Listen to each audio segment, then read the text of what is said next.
kind of like did the math here, and they're like, all right, well, these are banned out. You know, what are you going to have as an answer? It doesn't feel like they have the best one. That being said, it's still a lot closer, I think, as far as the bot lane matchup than what we saw in all 3 games in the previous series.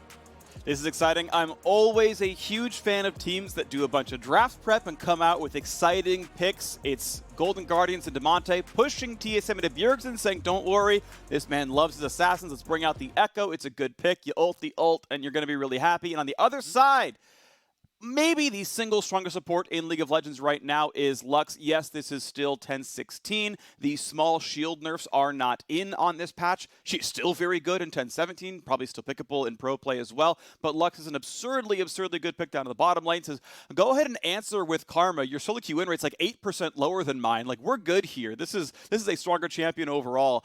I really like the Golden Guardians draft. I think this was very intelligent of them. I don't think TSM was like, you know, inting their draft either. I know that was like a lot of the criticism that TSM got the first time around was it felt like they were never really able to move the champion pools around. This looks like a solid TSM draft, but Golden Guardians just looks better. Yeah, I mean, I do always have concerns for drafts like what TSM is having, you know, because you have relatively low engage against a team that wants to split push, right? And so when you're in these types of situations, you generally become incredibly dependent upon winning your laning phase, because then the way that you win the game is by being ahead so that you can go to the objective and force your opponent to come to respond, and then you kill them or you take the dragon or the bear or whatever. That's generally how this has to be played out. AShe engage is not enough, right? You know, sure, you can theoretically get these Vladimir flanks and stuff, but you don't have the go buttons on the TSM side. So I think that is going to be the concern for them against a team that wants to spread the map, that wants to split push them to death, you know, with this Ekko Shen. And they also have, you know, more ways to start off fights with Ekko going in with the Stand United and these types of things. TSM going 5 bots, so maybe looking for some sort of wraparound or cheeky invade, maybe just going to camp in this brush and see if anyone came forward to actually go for a little bit of a warding mission, because sometimes people will just move in and look for that lane ward. All right, well, they're going to try for it. I'm always a fan of seeing teams try stuff. Not going to happen, though. It does mean that if there is any kind of invade by Golden Guardians, no one's there to meet it. Early ward comes down from closer into the recall for the sweeper. Same exact play for Huhi. So both supports, both junglers playing for ward control overall. Sweepers early on, only 3 warding trinkets for either team at this point. And it looks like there won't be any big invasions, and it will be a very, very standard jungle start on both sides. So what I really want to track about this bottom lane 2v2 is, can TSM get the push? Because I tend to think that against Caitlyn Lux, you must maintain the push, or it becomes nearly impossible to really get anything done in this. And we'll see, Damonte actually gets Electru and that 3rd hit, so that's actually a really big deal to start things off. But basically the reason it's so important, specifically in this matchup, as Bjergsen is really getting punished, is because if you allow the Caitlyn Lux to push you in, what they will do is they will set up a trap line on one side of the turret, and then they will drop the Lux E on the other side of the turret, and it makes it nearly impossible to actually step forward and farm as the marksman player without getting poked. So you must maintain the push as AShe here alongside the Karma. You know, throw out the volleys that hit not only the minions, but the enemy champions, so you get the bonus attack speed from the lethal tempo. Make sure that Biofrost is using the Qs to help push as well. Because if you can keep them locked in under their turret, it's so much easier to deal with the traps, to deal with the Lux stuff, because you don't have this tower kind of making the lane smaller for you, which makes it so much easier for your opponents to hit those skill shots. Absolutely, and of course you can see the intent on how to play the lane different, of course, on both sides as well. Lux in, you know, if you're playing her well, is actually a defensive support. You're going Guardian, you're maxing shield. You are doing your very best to guarantee that nothing ever dies. It actually works well against Poke because the shield is instant cast. It works well against All In because you have a bunch of base shielding on there as well. He's also running Exhaust in case there's ever that Vladimir dive. And it means that, yeah, he's going Relic Shield. He's going to wait, he's going to scale, he's going to get a Fiend, it's going to be fine. Biofrost and DoubleLift really trying to push in the early few waves. They've got a CS advantage, they've got a health advantage, right? It's Doran's shield and the potion's already used by FBI. This is the kind of lane TSM and DoubleLift want, and it's happening so far. Exactly. You know, it's all about that push here. And Spica that's so getting smart. on top of him. Phase rush is proc. Damonte's in trouble here. Oh, His flash missed. He got the slow. He's getting away, but 2 more autos, just takes 1. The buck hits him in the face, and Spica puts him in the ground. That was such poor timing. So unlucky there for Damonte. Spica with the perfect sense to be in the right spot at the right time, but he's going to TP in. They're going to try to collapse here. Spica Does have his flash. Burn flash. He flashes, then jumps over. Damonte will get a shield and a slow. And Spica doesn't have his jump back. Hey, this is going to be double buffs. Thank you very much. Damonte needs one more spell. Buff transfer complete. Thanks for the cash money. Thank you very much. 300 more gold on the board. With how long it took him, I wonder if Bjergsen couldn't have moved. You know? Like, originally it looked like he was just going to instantly die. Yeah. Like, so I understand why Bjergsen didn't move, because it's looking like, okay, he's just insta-dead to this. But look at this. He slid over the wall right as he went to place the ward. So you're just doomed in this situation. Poor flash, though, from Damonte. I think you just kind of have to accept the death. And, you know, at this point, like, this is actually just a really nice play because they had a bit of a push up on that top side. So Vladimir has first move. Damonte TP's back in with those home guards, you know, the little pity home guards there for dying early on in lane. And he's just going to get right in on top of him. But because he actually took so long, walking over, maybe a Scatter of the Week could have saved him there. But that's a really hard call to make, right? You don't want your wave to be doomed off of that. Yeah. I mean, we saw Bjergsen in the minimap, like, walk over, then back, and then walk over, and then back. And he said, can I? Nope. Maybe only have 2 spells. And then, yeah, he finally came at the very end, and it was too late. So, yeah, tough call. End of the day, it is a close game. You can see a small gold lead live with TSM right now, 200 to 400 based on rounding and which camps go down. 7 CS lead for DoubleLift down in the bottom lane. 5 CS lead for Broken Blade up in the top side. So far, so good. I mean, definitely a zany start, but TSM doing just fine. Yeah, they are. Their laning phases are going well. The only concerning thing for TSM is of course the double buffs plus the kill onto Damonte. You know, I talked about the only part of this matchup that generally feels really tough unless you just get slammed as Ekko is the early laning phase where you're kind of getting auto attack down, and if you get poked out, it can be rough. Well, red buff and blue buff help a lot with that, and Closer not quite spotted. So Closer has snuck in here undetected. We'll see if they can actually get on top of Biofrost. Because remember, Biofrost has no cleanse. So if you actually get a stun on him into a binding, he's just going to die. Binding. Here comes the Q. Here comes a bunch of CC, and there is literally nothing you can do about this one. Goodbye to Biofrost. Light binding means death, and the gold gets tied. That's rough for TSM because they were in such a good spot. Look how low the HP bars are over for Golden Guardians. So if they actually didn't get that gank to bail them out, they would have had to base with the wave potentially frozen on them, which would have given the TSM bottom lane an incredible advantage. So in the 2v2, TSM doing great, but Closer the one who really disrupts that and turns it around, lets them get that good base timing off, and now this lane will be much more comfortable than it was for the Golden Guardians. At the very least, Spica punishes the bot lane gank with 2 camps poached away, so that's a nice 200 gold that the Volibear can't gain, and XP he won't grab either as he looks around and missing pings. He's like, yeah, the wolves are gone. The wolves are gone. Sorry about that one. All right, we'll walk up. Is the Gromp gone? Is the ward?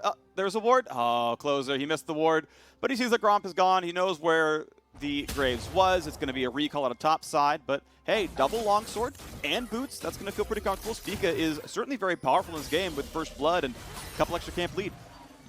He's going to be looking pretty happy as far as the jungle 1v1. And then it just, of course, becomes, you know, which is going to be more effective, which has more of an impact there. They are moving down towards this dragon. They have control over mid lane. They had the push there, and after that kill over in bottom lane, they have a bit of push there.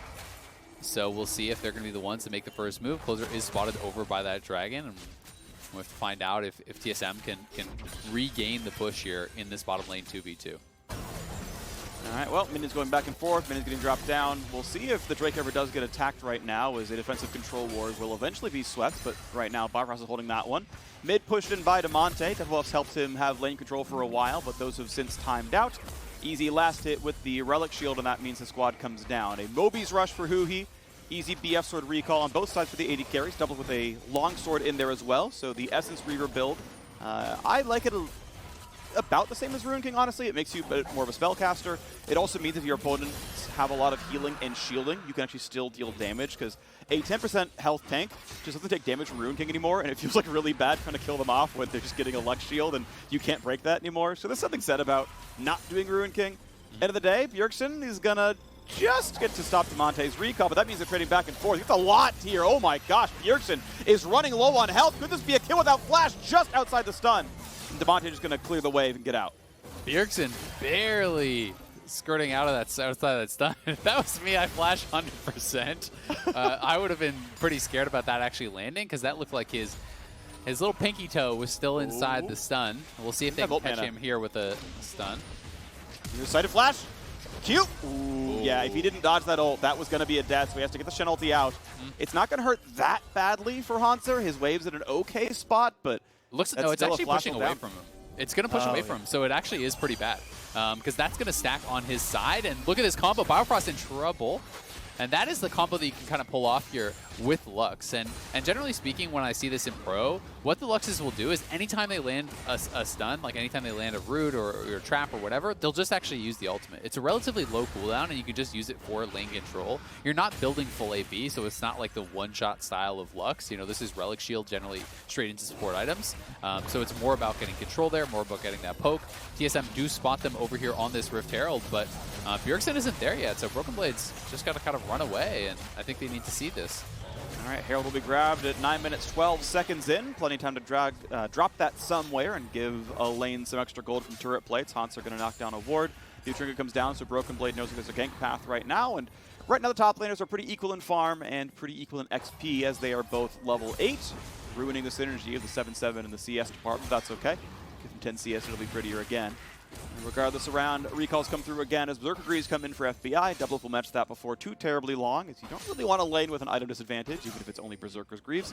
Just tends to be impactful. So we'll see that probably come through fairly soon, as Bjergsen is going for Archangel Staff as a slightly more defensive option for that shield to survive the Ekko burst. Exactly, and also you have to remember that it's going to be Ekko plus Shen in a side lane a lot of the time, where he'll have to be out in that side lane answering, and it's probably going to be him in a 1v2 with that, you know, Stand United coming through, so he wants that extra little bit of defense. You know, he went for the TP, he's not playing a defensive summoner, so that is going to help to make up for that. It's also worth noting that, you know, back on that Essence Reaver discussion a little bit for AShe, because Caitlyn isn't playing Cleanse, we'll see if they can chase down Huhi here, but probably not.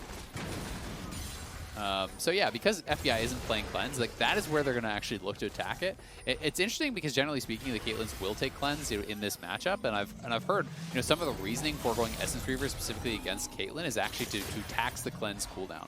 Essentially, every time your ultimate is up, you shoot the arrow out at the Caitlyn, and you try to make sure that you just have your ultimate up so much more often than Caitlyn can, you know, avoid and cleanse them. In this case, there's no cleanse at all, so I would like to see TSM trying to get somewhat proactive and actually attack FBI in the lane with that arrow, because if you wait till it's teamfight time, it's pretty hard to actually land an arrow on FBI, who's going to be behind the Volibear, behind the Shen, behind the Ekko, you know? So really, like, this is their window to do it, but it doesn't seem like they're really attempting it. Red where he was, they land a lot of CC. Arrow's going to come down, jump back by FBI, not going to leave the stun on for too long, but Biofrost is flashless. FBI does burn the heal. Didn't end up having to do so, but he was afraid of getting counterpunched, I suppose. End of the day, summoner advantage very slightly with Golden Guardians.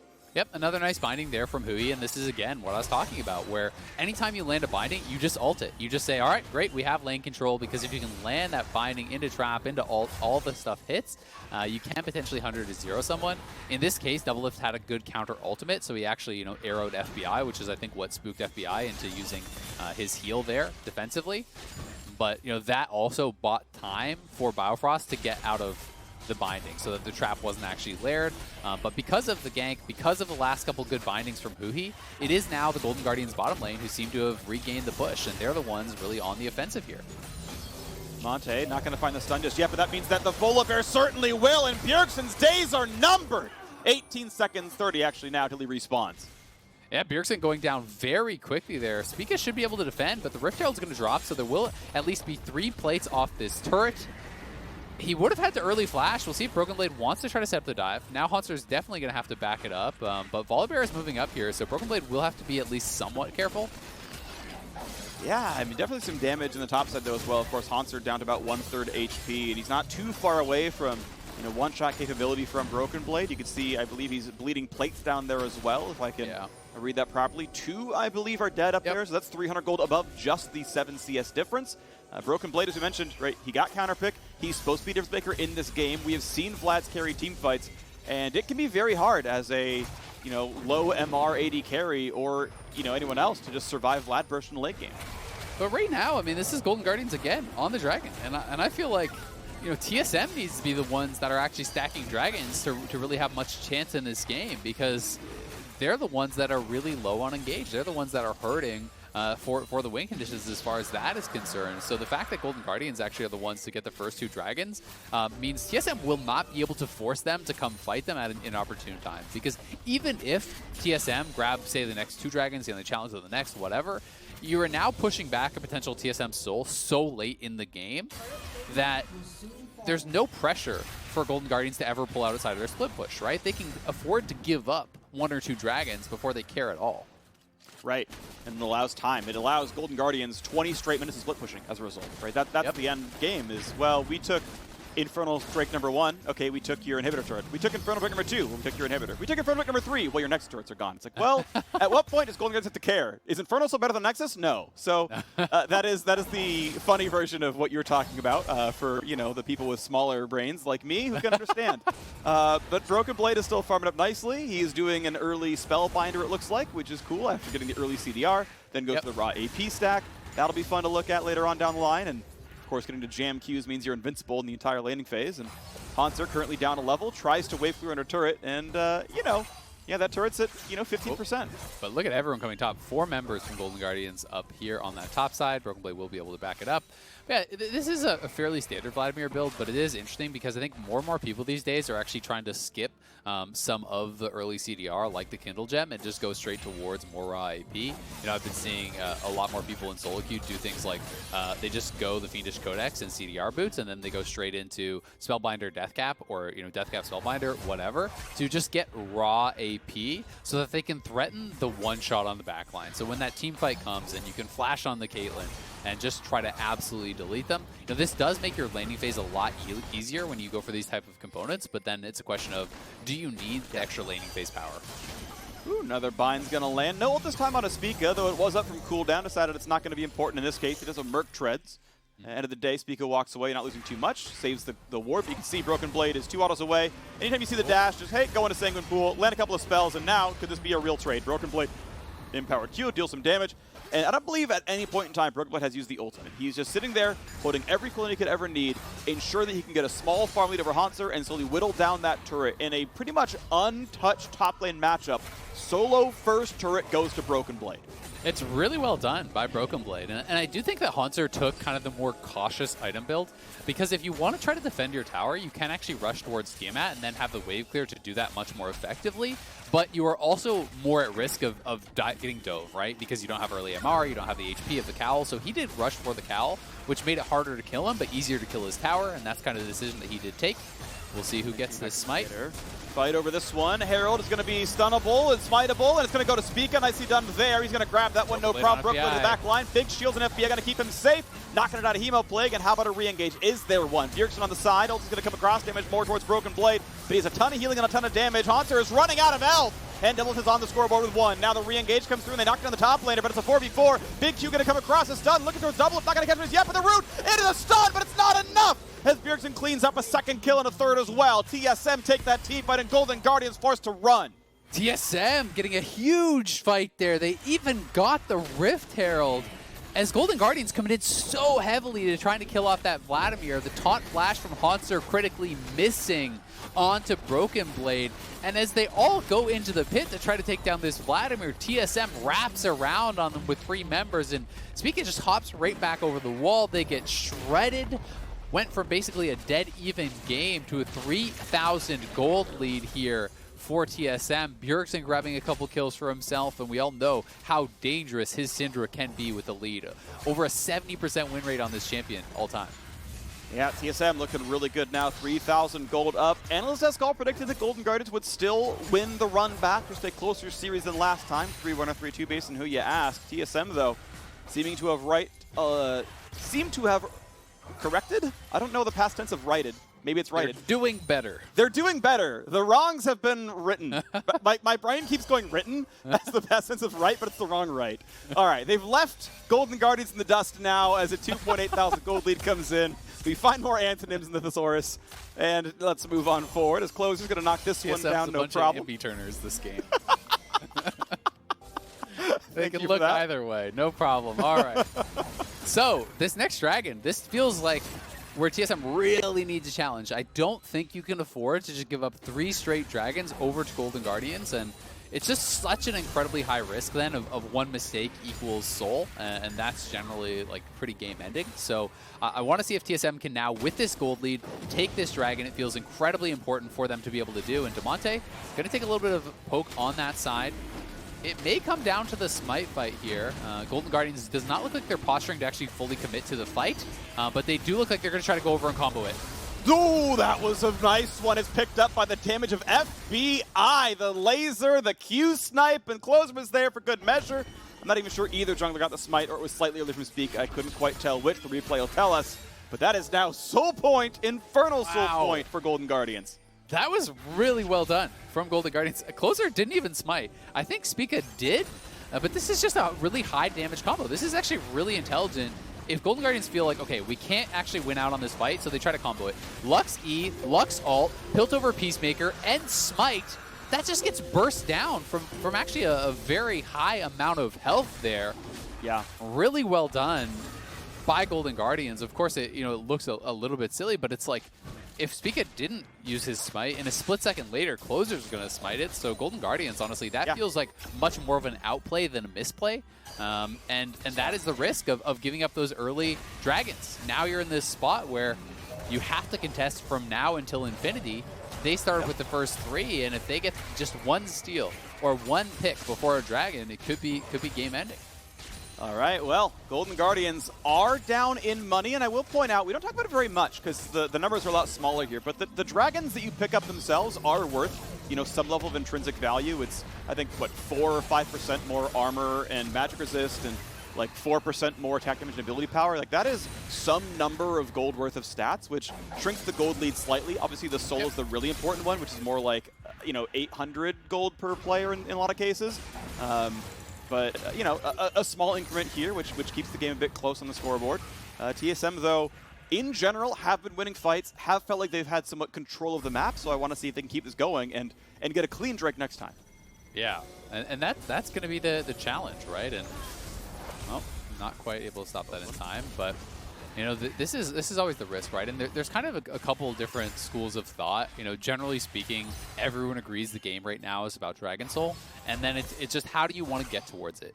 Do you want to try to go for early game control, stack the early dragons? That's kind of option number 1, which is what Golden Guardians ended up doing this game. And then there's option number 2, which is essentially what TSM did, and that is simply seeding the first 2 dragons and trying to get lane and gold advantages, and then hoping that you have enough of an advantage at that point to take Drake 3 and then the dragons forever then on. Obviously, the risk with that is that if you fail a fight or you're not able to win that 3rd dragon, then you're sometimes kind of out of it. Sure. And it was cool that we saw basically both styles, right? Golden Guardians spent a couple of closer ganks to the bot lane. They did, in fact, stack the first 2 Drakes. And TSM solo turret killed top lane with a counter pick. Like, both playstyles were working out, and then the Drake still happened. And it's like, well... that's the risk you're talking about. That's the difficulty. Yep. And now, okay, TSM, it is not absolute GG unwinnable if Soul goes over, but it is very Golden Guardians favored if it does happen. The saving grace being Infernal Soul doesn't save you when Vladimir one-shots Caitlyn. So, there's like, the counterplay still exists, but yes, it is so Golden Guardians favorite if TSM do not mount the comeback in the next 100 seconds. And in the LCS, Soul has like a 90% win rate, just to give some context, right? And Golden Guardians actually did lose 2 Soul games themselves very early on, but that was with very weak late game comps. TP coming in, we'll see if they can find an angle here. Nice slow. Volibear over the wall. Goodbye to Biofrost. Not really good way out of that one. You are Karma. You are easily attacked in the late game. You're picked for lane bullying, and the lane could not have been won in this game. So he will respawn in time for the dragon, but Golden Guardians get to take map control first. And that's going to be a big advantage for them, right? Because now you have this support, this Karma, who is fairly vulnerable, and it's going to be really difficult for Biofrost to be moving around. There is potential of a dive here. Bjergsen and Spica have got to be careful. They know that the wraparound is there, so now they will move forward.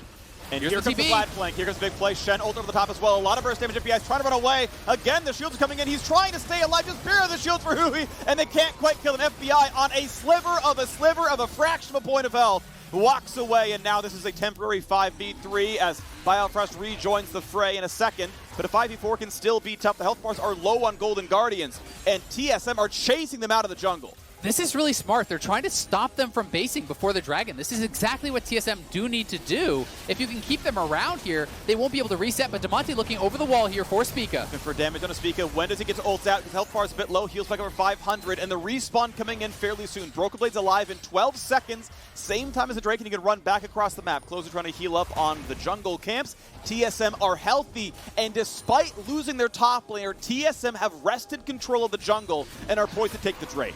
That was actually really smart, but Closer doesn't flash. He has no ultimate. Bjergsen and Biofrost are zoning. There comes the Lux ulti, so this should be a TSM Dragon. Really intelligent playing calling to actually just chase them down after that fight, and now Closer is caught. Yeah, stays a bit too long, but maybe it's a bait. Nah, he's got spell shield. No way you kill Bjergsen off that one. So a flashless Volibear could be a problem in the next 5 minutes. Well done to TSM. Yeah, that was just really heads-up thinking. Because they realized, hey, we lost a member, but the health bars are so low, if we prevent the base, it doesn't matter. And that's exactly what they were able to do. But that fight was so close to going heavily in the favor of TSM. And that is a situation where I'm talking about, you know, how I was talking about the builds earlier, right? Where if you actually go for more of a raw AP build instead of this Kindle gem where you have just more CDR and it makes your lane a little bit easier, potentially Huhi and FBI die. Right? Like, you could have a more powerful raw AP build at this time because he went for Void Staff, because he went for Kindle, as well as the Merc Treads. You know, he went more kind of itemized towards that 1v1 almost against Hauntzer. And he did get the turret as a result, so, you know, you have to give him that credit. But it's these little differences that sometimes can mean a lot. Yeah, and of course it's more difficult as well because, like, hey, what if he would have dropped 5 CS because of not having the cooldown back up, or if that turret wasn't going to die in time, or, you know, a million other reasons, or we got a second queue up that fight because of CDR. Yep. It's not that one is clearly better than the other, and I know it's not the point that you're making. It's just to add context that, look, it's tough to make the exact call. Sometimes people call it losing the shopkeeper. Sometimes it's just impossible to know what the game's going to look like. Yeah, there's pros and cons to each build, right? And that's kind of what you have to look at, and you have to make the decision. All right, when you're going for a Void Staff, to me that says Vladimir thinks that he's going to be hitting frontline, right? And that is going to be very effective if you're hitting this Shen with Cowl, you're hitting, you know, Closer who's building towards likely a Locket and stuff. That's great. But, you know, if you're getting straight onto a backline who had no MR, then obviously you don't need that as often. FBI in this case has gone for Hexdrinker third, so it's going to be valuable either way. We'll see how this game does go going forward, because TSM is going to have to challenge every single Dragon from now on. And it does get more complex post 20 minutes because Baron becomes a legitimate threat. You know, when you have Lux here just AoE shielding your whole team, there's not a lot of inherent risk of starting up the Baron. So Golden Guardians can even attempt to look for the threat of trading a Baron for a Dragon and all these sort of complexities, whereas TSM must be at the Dragon Pit every time. Yes, they must be. And this is interesting because, of course, Hexdrinker has come in, third item for FBI, exactly the item he wants. You want some magic resist to handle this Vladimir.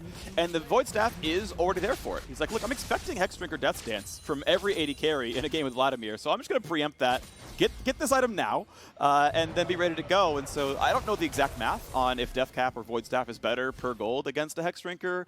Probably stat sharded Caitlyn, who probably went MR stat shards looking at this game. Is like, I have 2 Assassin Mages and I'm laning against Karma. I should run 8 MR this game. For sure. But either way, like, it's okay. The build is kind of on pace for what he's kind of dealing with. And as the other items are coming through as well, Banshee's Veil is done for Bjergsen. His Void Staff's not far away, so he's also going to have some good target selection. A lot of Merc Treads for obvious reasons on the Golden Guardians front line, because again, it's a very mage-heavy team comp. And now we're ready to keep going as TSM are pushing in top tier 2. That is half of Biofrost's health with just a casual poking ultimate there from the Caitlyn. Yep. That's the power of all this AD in the build. DoubleLift and Bjergsen are cut off, though. This is a lot of damage. He's going to flash away, try to stay alive. Volley over the top. Goodbye to AShe. That's a shutdown, and Bjergsen just has absolutely nowhere to go. He's going to walk past the turret, guarantee the kill for good measure. One more turret shot will kill him. He's always dead. A time to run for an objective. This is so bad for TSM. Just poor positioning for them. They got split up, and Bjergsen and DoubleLift both go down. Even more might die here. Broken Blade trying to look for a potential flank, but otherwise, this is just Baron going to Golden Guardians. They may just lose the game right off of this. We'll see if TSM can try to put a stop to this Baron attempt.